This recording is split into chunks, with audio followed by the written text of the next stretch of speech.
안녕하세요. 예뻐지 세리의 세리입니다. 오늘부터 제가 일본에 와서 일본에 관한 영상을 올리려고 하는데요.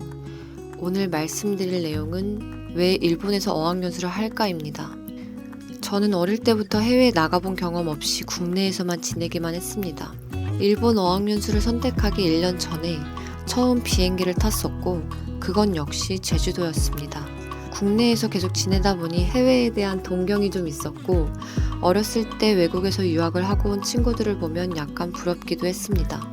그런 이유 때문에 언젠가 외국에서 꼭 살아보자 라는 생각을 했었고 마침 5년 동안 다녔던 일을 그만두게 되어 조금 휴식 시간도 가질 겸 제 평생의 꿈인 유학을 준비하게 되었습니다. 32살인 제가 꽤 많은 것을 포기하고 해외에서 오랜 시간 체류하며 지내는 것이 쉽지 않은 선택이었지만 꼭 이루고 싶은 꿈이기도 했습니다. 그렇게 유학 준비를 하게 되었고 처음에는 영어권을 준비하고 있었습니다. 제가 그나마 한국에서 한국말 다음으로 많이 접하고 많이 교육을 받았던 언어이기도 하고 많은 나라에서 영어만 가능해도 먹고 살 수 있다고 생각했습니다.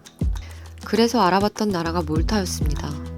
몰타는 영어를 쓰는 유럽에서 섬나라로서 물가가 싸고 동남아시아에서 영어를 쓰는 나라보다 영국 발음에 가깝고 미국, 캐나다, 영국보다는 가성비가 좋다고 생각했습니다.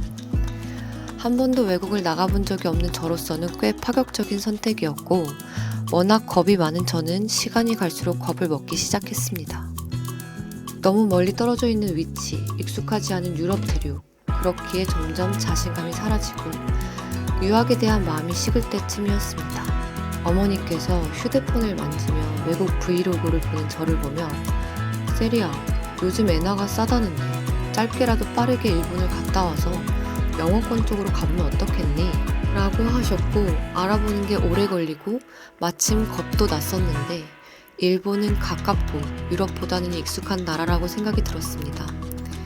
사실 이때도 저는 제가 금방 겁을 먹을 것을 알고 있었기에 빠르게 진행하자 라는 생각으로 알아보던 중 친구 중 한 명이 일본 유학을 다녀왔다는 게 생각이 났고 친구에게 물어보고 그대로 따라하자고 생각을 했습니다.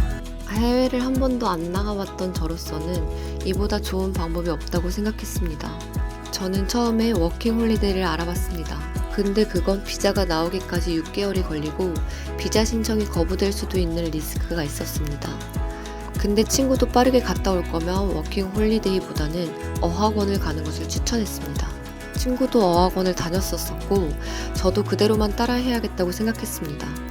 친구가 알려준 어학원의 이름은 ISI인데 물론 친구가 추천을 해준 것도 있지만 저도 나름대로 알아보던 중 ISI 어학원만큼 규모가 크고 선생님들이 전문적인 곳이 없다는 생각을 했습니다. ISI에는 기숙사도 있는데 소문으로는 매우 좋고 깔끔한 곳이라고 들었습니다.